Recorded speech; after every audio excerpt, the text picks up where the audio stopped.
Bom dia a todos, bem-vindos à segunda parte do nosso episódio sobre dor pélvica crônica com o Dr. Roberto, continuando a nossa conversa da semana passada. Programa que a gente já fez todo aquele passo lógico, né? Fisiopatologia, diagnóstico. Como que seria o tratamento propriamente dito da dor pélvica crônica, né? Por exemplo, o senhor já mencionou essa questão de medicações orais, analgésicos, se tem algum procedimento cirúrgico que possa ser feito também? Tem sim. O portal da dor precisa ser trabalhado, tá? Um dos grandes pontos a ser colocados é o uso de anticonvulsivantes e antidepressivos tricíclicos, tá? Ele atua literalmente na regulação da dor do portal da dor, porque o portal da dor ele já tira daquela teoria cartesiana que as fibras nervosas só vai levar a dor e pronto, e não é assim. O portal da dor ele é nada mais é do que fibras especializadas que vai fazer uma drenagem dessa dor, ou seja, ela vai deixar passar a dor que for estipulada para ela. Então, se essa paciente estiver sendo tratada com algumas medicações específicas, ela vai ajudar em muito na regulação da dor, tá? É a mesma ideia de quando você está tratando a dor do membro fantasma, né? Você modular essa dor através de medicações. Agora, detalhe, isso não é por longo tempo, tem um tempo determinado, porque senão o efeito é o contrário. Você também pode lançar mão hoje do próprio canabidiol, ajuda muito no tratamento dessas pacientes. São doses muito específicas. Todas essas substâncias que eu estou falando são muito específicas. Por isso que, como esse podcast não é um podcast só para profissionais, e sim aberto à população, é importante a gente não estar citando tanto as dosagens, tanto especificando, porque a gente sabe que existe muita falha na venda ainda dessas substâncias que conseguem ser compradas sem receitas médicas. Isso é perigoso, porque algumas pacientes não podem utilizar essas substâncias e ela, no desespero de tentar resolver seu problema sem precisar ir ao médico, isso é uma cultura nossa, ela acaba usando essas substâncias. Então tem que tomar muito cuidado, mas existe sim o uso dos antidepressivos tricíclicos, os anticonvulsivantes, o uso do canabidiol. Nós podemos lançar mão de terapias para o trato do intestino, ajuda muito na síndrome de dor pélvica crônica, independente da causa. Tratar o intestino da paciente, independente da causa, ela tem uma melhora como fator desbiótico. Existe um protocolo chamado de Low FODMAPs. Esse Low FODMAPs ele vai tirar alimentos de autofermentação. Você vai tirar ali por 6 a 8 semanas esses alimentos e vai introduzir um probiótico específico para cada pessoa. Você vai melhorar a desbiose intestinal dessas pacientes. Além disso, você pode usar as hormônios terapias. As hormônios terapias, se você for pegar, Felipe, os guidelines, os manuais, ainda tem manual falando sobre o uso dos contraceptivos orais. Mas tem que tomar muito cuidado. Os contraceptivos orais é muito limitante e ele tem um fator de piora ao longo do tempo. Mas é meio que um tiro no pé. Então, eu não curto muito o uso dos contraceptivos orais. Isso é uma opinião não só minha, mas de uma vertente do mundo da ginecologia funcional, que a gente sabe que os contraceptivos orais a longo tempo, isso eu falo depois de 12 meses, eles já levam um grau de desbiose muito elevado e piora os quadros álgicos, porque ele mascara a patologia de base e a paciente acha que está bem, mas a patologia de base não foi tratada. Então tem que tomar muito cuidado. Os opioides utilizados como dose de ataque, mas não pode ser utilizado a longo prazo também, porque aumenta muito a distensão intestinal, porque ele retarda muito o esvaziamento. E isso piora a desbiose e piora a sintomatologia de dor pélvica. Os anti-inflamatórios não hormonais, ele também é muito utilizados. No entanto, tem que tomar cautela, porque você vai melhorar uma sintomatologia, mas vai piorar outra, que é as lesões do trato gastrointestinal também. Enfim, o que se recomenda hoje em dia, tá, você fazer uma mudança, uma ressignificação de vida e uma terapia multiprofissional, com fisioterapia. O fisioterapeuta é o profissional-chave na dor pélvica crônica. Se você quer um profissional com você, você vai ter que escolher. Roberto, você tem que escolher 2 profissionais apenas para trabalhar com você. É um nutricionista e um fisioterapeuta para dor pélvica crônica, tá? Mas se a origem for osteomuscular, você vai manter esses 2 profissionais mais, por exemplo, um osteopata, um ortopedista, alguma coisa. Se for de origem urológica, você pode tratar como ginecologista, mas se fugir do seu conhecimento, você já lança a mão de um urologista. É assim que se trata. E só por último você vai pensar nas cirurgias de videolaparoscopia, laparotomia e histeroscopia. Todas essas 3 últimas que eu citei, elas só são utilizadas em 1/3 dos tratamentos, quando há falha do tratamento, mas ela é geralmente utilizada em 1/3 dos tratamentos. Aproveitando que tu mencionou esse gancho, né, dos concepcionais orais, tratamento medicamentoso, que a gente pode realmente fazer um episódio mais detalhado em outro momento. Essa parte da fisioterapia, qual seria o papel principal dela na dor pélvica crônica? Seria mais de reabilitação, fornecer um condicionamento? A fisioterapia hoje, ela está ganhando a sua maior importância na história da medicina, na história da saúde. A história da fisioterapia começou como eles sendo técnicos de fisiatras. Então, eles só faziam aquilo que os fisiatras prescreviam. Hoje não. Hoje, os fisioterapeutas, quando eu falo hoje, nos últimos 25, 30 anos que nós temos de história de formação de fisioterapia, se eu não me engano.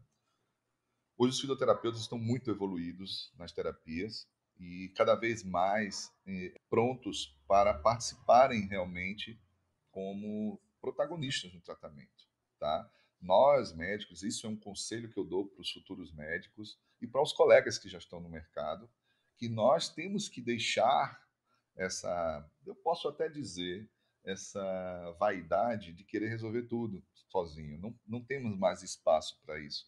O fisioterapeuta, ele é um grande, talvez um dos mais importantes aliados. Como é que é feito isso? Existe uma palavrinha, existe uma terapia que é chamada, que hoje não se utiliza mais esse termo, que é a liberação miofacial. A liberação miofacial hoje foi modificada essa nomenclatura para mobilização miofacial. Então, o termo correto agora é mobilidade miofacial. Toda dor pélvica, eu estou falando em números absolutos, toda, 100% da dor pélvica crônica tem diminuição da mobilidade miofacial. Ou seja, as fibras não conseguem se deslizar de forma adequada e você vai provocar dor osteomuscular. E isso, cronicamente, vai mascarar. E você vai pensar que tem uma hérnia de disco, você vai pensar que tem um bico de papagaio, você vai pensar que tem lesão de articulação e assim sucessivamente. Mas, na realidade, está na mobilidade limitada miofacial. No último congresso que teve em São Paulo, houve uma fala fantástica do pessoal da Unicamp e do pessoal da USP, nesse último congresso da SOGESP. Um grupo de especialistas que trabalham no ambulatório de dor pélvica crônica da USP tem vários trabalhos já publicados só sobre mobilização miofacial. Então, os fisioterapeutas têm que saber realmente trabalhar com a mobilidade miofacial. E essa mobilidade miofacial não é só aquelas com ventosas. Não, não, não. Hoje nós temos aparelhos específicos que são introduzidos no canal vaginal por eletrodos, biofeedbacks, por técnicas específicas, equipamentos específicos. Nós temos hoje resultados, um exemplo, fantásticos no nosso instituto, com a nossa equipe de fisioterapia, que, aliado com a terapia hormonal, aliado com a terapia nutricional, a paciente sai para uma melhora em menos de 3 meses, onde ela estava com um quadro de álgico de 10 para 10, ela cai para 2, 3, e começa a dar ares de felicidade. Trabalhar com dor pélvica crônica, com equipes como essa, nos dá uma satisfação imensa, porque não é só a substância, é comportamento. Trabalhar a dor pélvica crônica nada mais é do que ressignificar vidas. Aproveitando que tu deu essa ênfase na fisioterapia pélvica para dor pélvica crônica, a gente vai ter um podcast exclusivo sobre isso, como a fisioterapeuta, né? Justamente para dar esse embasamento, porque às vezes até mesmo a gente não tem muita noção de como é feito esse tratamento da parte da fisioterapia, né? Que está envolvido no meio. Então isso a gente vai ter um episódio, né, para instruir os pacientes também. Eu costumo associar a fisioterapia pélvica para a dor pélvica crônica como os fisioterapeutas respiratórios para a COVID.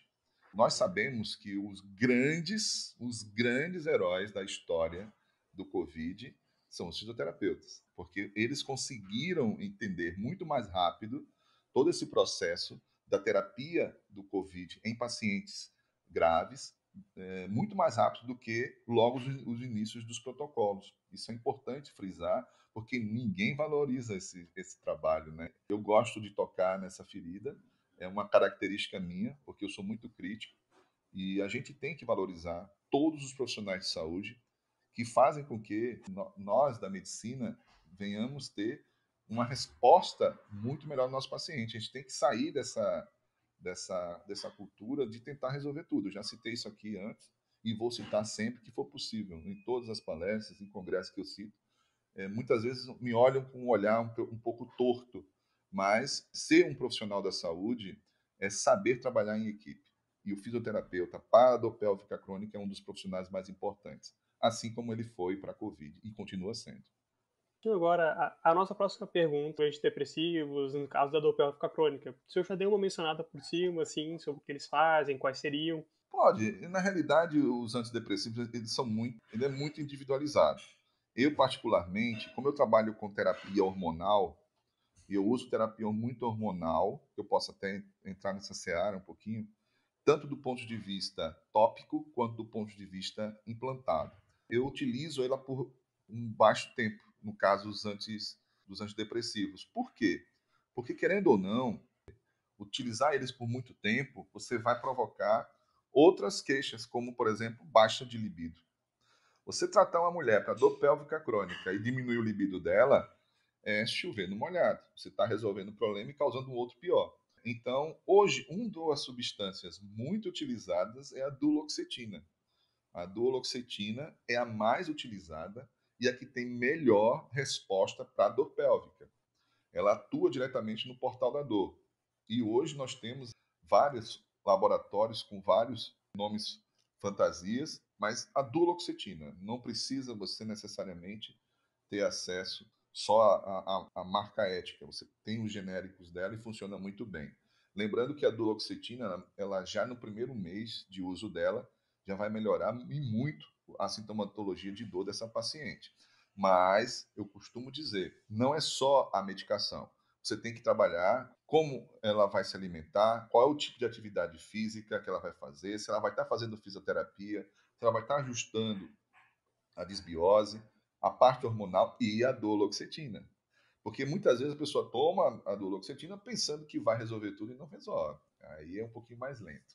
Tá? Então, no máximo ali, de 3 a 6 meses, eu começo a fazer um desmame dessa medicação, se ela estiver fazendo uma terapia multiprofissional junto. Se ela tiver Uhum. apenas com a terapia hormonal, eu prolongo um pouquinho mais. Partindo agora para a nossa penúltima pergunta, é sobre as mudanças do estilo de vida, o auxílio, a importância delas para as pacientes com a dor pélvica crônica.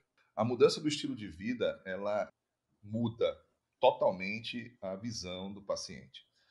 Mas para isso tem que estar todo mundo envolvido, tá? Muita gente Sim. pensa que mudança de estilo de vida é só entrar numa academia ou comer mais saudável. Isso não é só mudança de estilo de vida. Não esqueça que a mulher, ela tem uma influência muito pelo sistema límbico, que é o que controla nossas emoções. Quanto mais estresse essa mulher for submetida, mais desconforto ela vai ter nas suas patologias. É tanto que as mulheres que têm patologias como síndrome de dor pélvica crônica, ela vai ter um outro diagnóstico, que é a fibromialgia.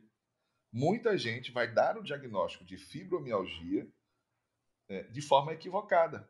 Mas o que ela tinha era síndrome de dor pélvica crônica. Ela já ultrapassou a casa da dor pélvica crônica.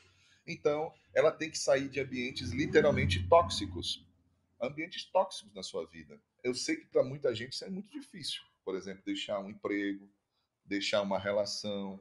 Mas, se você não consegue resolver esses dois pontos citados, tente mudá-los. Mas a gente pode começar pelo mais simples, que é o quê? Praticar uma atividade física adequada. Não é você entrar numa academia e puxar ferro. Isso pode piorar a dor pélvica crônica. Muitas vezes você vai começar por exercícios mais especializados. Por isso você tem que ter um outro profissional nesse jogo, que é o profissional de educação física, que você vai dizer para ele quais são os tipos. O médico, ele tem uma falha muito importante que ele só manda para o profissional de educação física sem dizer o que ele tem que fazer. A gente fica com sabe assim, cheio de, digamos assim, não vou pedir para ele fazer porque o que ele vai pensar de mim, né? E não é assim. Um bom profissional que estiver do outro lado vai entender, poxa, esse médico está preocupado com o seu paciente e ele está dizendo quais são as suas limitações. Você não vai dizer qual é o exercício que ela vai fazer. Isso cabe ao profissional da educação física. Mas você vai dizer quais são as limitações dela. Ou seja, para isso você tem que entender sobre medicina do esporte. Por isso que o profissional que trabalha com dor pélvica crônica tem que saber de medicina do esporte. Não precisa de ser especializado, mas ele tem que saber de medicina do esporte para dizer quais os tipos de série, quais os tipos de peso, qual o tipo de movimento que ele vai fazer ou não fazer. Essa paciente tem que mudar literalmente a sua programação nutricional. Ela, para poder entrar nessa mudança de estilo de vida, ela tem que entender que ela não pode consumir ultraprocessados. Não faz parte do tratamento. Isso, pelo contrário, piora. Álcool, reduzir drasticamente. O consumo de glúten, consumo de lactose e derivados, consumo de açúcar. O maior vilão dessa história é o açúcar processado.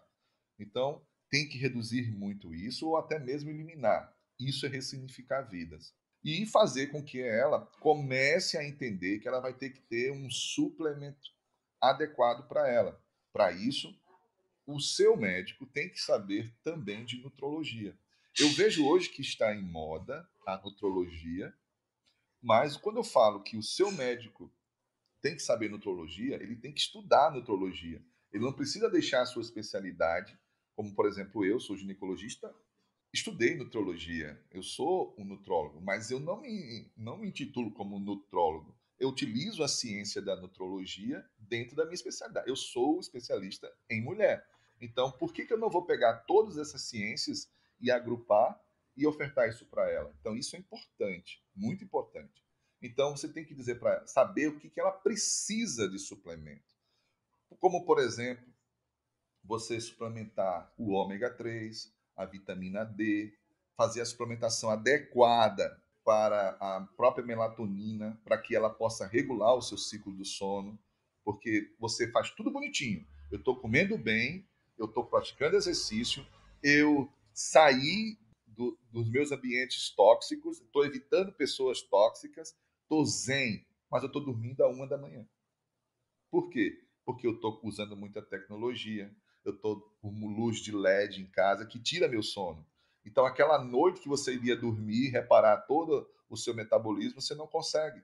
E aí, a suplementação de melatonina vai te ajudar. E por aí vai. É uma outra conversa que a gente pode ter, que aí é papo para uma semana, que é sobre as suplementações no mundo da nutrologia.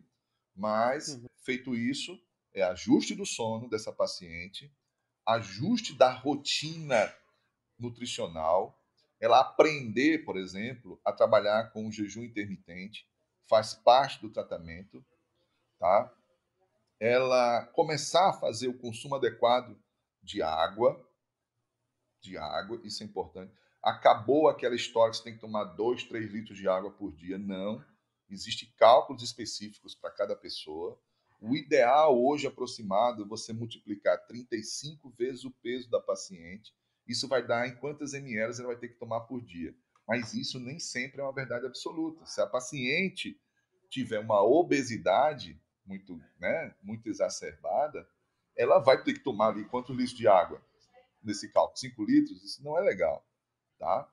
Então tem que ser muito, muito bem calculado através de estudos de bioimpedância para ver a percentual de gordura, percentual de músculo, porque um dos fatores para síndrome de dor pélvica crônica, Felipe, em pacientes obesos, um exemplo, é que as pessoas esquecem que existe a aromatase, que é aquela gordurinha ali, através da aromatase, vai ser convertida em estrogênio. E o estrogênio pode estimular os causadores de dor pélvica crônica, como os leioniomas, a adenomiose, a endometriose, os pólipos e por aí vai, as doenças ovarianas. Então, é muito, muito complexo. Por isso, a mudança de estilo de vida é fundamental. Não é só fator estético, é fator funcional. Sempre muito interessante, né, de discorrer sobre mudança de estilo de vida, porque às vezes o acadêmico, né, o próprio profissional fica com aquilo na cabeça, é academia e alimentação, como o senhor falou, mas na realidade tem uma profundidade muito diferente no assunto, né? É muito amplo. Hoje se fala muito na ressignificação de vida. Nós não fomos programados para dormir 11 da noite. Nós fomos programados para dormir mais cedo. Mas as nossas demandas, elas exigem que a gente durma mais tarde. Se a gente vai dormir mais tarde, então existe hoje tecnologia para te suplementar e corrigir essas falhas. Se eu tiver hoje de indicar para os meus pacientes 3 substâncias que não podem faltar na sua vida, uma delas é melatonina. A outra é o ômega 3 e a outra é a coenzima Q10. Ainda tem a espirulina, o magnésio, mas se eu tiver de escolher 3, são essas 3. Doutor, chegando para o nosso fechamento aqui, o senhor gostaria de deixar alguma mensagem para as pacientes que estão ouvindo a gente esse podcast e que têm dor pélvica crônica? Tem. Eu acho que é um portal muito importante para nós, médicos especialistas que trabalham com isso, é deixar essa mensagem. Primeiro ponto, nenhuma mulher é uma mulher maravilha, que tem que suportar dores, que tem que suportar sofrimentos e ficar de pé lutando. Não, ninguém precisa passar por isso. Toda mulher que sofrer de uma dor, que seja a menor possível, que para ela tem que buscar ajuda. Ela tem que separar a cultura de dizer que é normal. Mulher não nasceu para sentir dor, assim como o homem também não nasceu para sentir dor. Quando a gente fala em dor pélvica crônica, eu estou falando com um viés para a ginecologia, porque eu sou ginecologista, e a gente está falando num podcast ginecológico, mas ela acomete homens e mulheres. Então, mas como os homens têm pouca dor pélvica crônica comparada à mulher, então a gente direciona muito a mulher. Então você, mulher, que está nesse momento nos ouvindo, é importante você se empoderar para dizer assim: eu não preciso passar por nenhum tipo de dor. Por mais que essa dor pareça ser boba, ela tem que ser investigada, porque quanto mais cedo for, melhor. Nós negligenciamos a dor pélvica por muitos anos. E hoje nós estamos colhendo a maior incidência de endometriose da história. Hoje varia de 10 a 15%. Sabe por quê? Por uma única fala. É normal você sentir dor para menstruar. É normal você sentir dor para ter relação. É normal uma menina, quando não tem filhos, ainda sentir dor para menstruar. Pode acontecer que melhore, uma coincidência, mas tem que ser investigada. Uma outra mensagem que eu gostaria de deixar. Nós temos que comer comida de verdade. Nós temos que nos alimentar de verdade. E comida de verdade é aquela que você desembrulha menos e descasca mais. Essa é a verdade. Então, essa é a mensagem que eu deixaria para as mulheres, porque, diferente dos homens, a mulher é que sofre mais com a má alimentação, porque ela tem glândulas que produzem altas taxas de estrogênio. E as alimentações hoje atuais, as industrializadas, liberam muito, muito estrogênios sintéticos, o que atua nos receptores estrogênicos e que acabam piorando, como o consumo de plásticos. Alberto, consumo de plástico? O plástico filme da cozinha, ele ativa muito pacientes com patologias estrogênicos dependentes, pipocas de micro-ondas. o consumo excessivo de glutamato monossódico, que são nos temperos prontos, esses tipo alimentos, os salgadinhos, as batatas prontas, batatas fritas prontas, os próprios refrigerantes, tudo isso, gente, é um grande inimigo para a mulher. E ela tem mais chance de desenvolver dor pélvica crônica consumindo esse tipo de alimento do que se ela tivesse realmente comendo comida de verdade. Realmente, uma última fala muito esclarecedora, né? Queria saber se tu tem mais alguma mensagem agora pensando no outro lado, né? Nos profissionais que atendem essas pacientes, né? Sejam eles médicos, acadêmicos, enfermeiros, fisioterapeutas, que recebem elas, né, nos consultórios, nos ambulatórios. Eu começo essa fala com uma fala de um professor meu, que ele já se foi, né? Um grande amigo que foi construído, Dr. Pinho, né? Professor Pinho, um amigo construído ao longo dos anos na medicina, que foi docente da Católica e um cara que eu tenho uma admiração. Ele dizia assim, ó, primus non noceres. Primeiro, não traga dano para o paciente.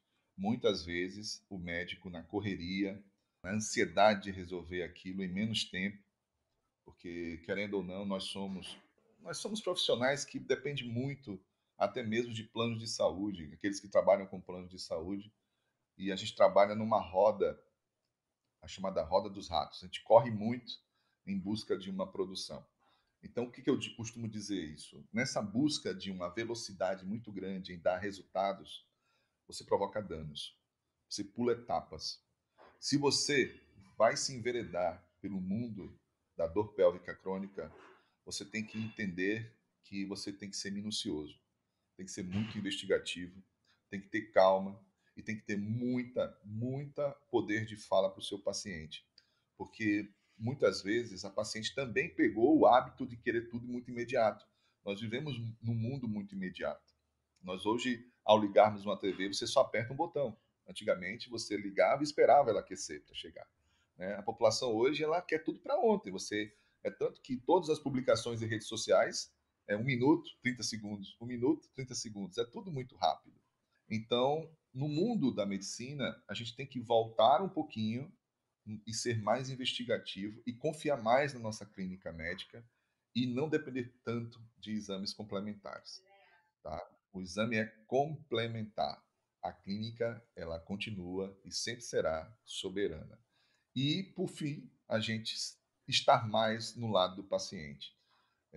O termo humanizar, muitas vezes, é redundante. Né? Eu estou tratando humanos. Sim, mas humanizar é você desconstruir aquilo que foi ensinado para a gente na medicina flexneriana em 1960, que o médico não pode sentir as dores do paciente. Isso eu discordo. Nós temos sim que sentir as dores do paciente e que tentar estar no lugar dele e tentar entender ele em todos os seus detalhes. Só assim a gente vai humanizar o tratamento. Se você não tem esse perfil, não se enverede nessa especialidade, porque você vai acabar fazendo lesão. E aí você vai quebrar o nosso primeiro mandamento, o primus non nocere. Doutor, agradeço imensamente pela tua participação aqui, a tua disponibilidade de estar aqui há mais de uma hora conversando com a gente. Coisa boa, o papo foi ótimo, agradeço muito realmente a tua presença, o teu empenho aqui em passar essa mensagem positiva para as pacientes, acadêmicos, para a gente do Ginecologia Falando. Eu cheguei em Alagoas de retorno em 2012, sabe, Felipe? E eu lhe digo, as portas se abriram muito para mim no estado de Alagoas, porque eu vim de uma formação muito sólida. Eu só tive bons mestres, momentos de dedicação ao estudo, e eu devo muito o que eu sei a essas duas instituições, a católica e a nossa leiga, né, a nossa federal. Então eu só tenho, toda vez que eu for convocado por vocês, pode ter certeza que eu estarei lá. Quando for preciso, pode ter certeza que eu estarei, porque eu devo muito a essas instituições. E eu tenho certeza que você, Thales, assim como os outros acadêmicos, nossos futuros colegas, vão sair muito bem, porque são instituições que complementam muito a formação do ser humano, não é só a formação técnica. A gente sai um pouquinho diferente. Eu estou puxando a brasa para a nossa instituição, mas não só para puxar, né? Porque a gente sai um pouquinho diferente, a gente sai olhando com olhar investigativo, de pesquisa, com mão cirúrgica, e vai pegando os nossos talentos e vai aprimorando cada vez mais. Mas a gente sai muito mais do mundo. Professor, uma informação que eu realmente fico muito feliz quando a gente recebe um elogio desse para a nossa faculdade. Com certeza. E quero agradecer enormemente pela sua participação aqui e deixar claro para quem está ouvindo esse podcast que vão ter próximos episódios, né, com o doutor. Ele está agradecendo pela disponibilidade, né? Vão ter com certeza episódios no futuro. E que por hoje é isso. Muito obrigado. Muito obrigado a vocês. Um forte abraço a todos da casa.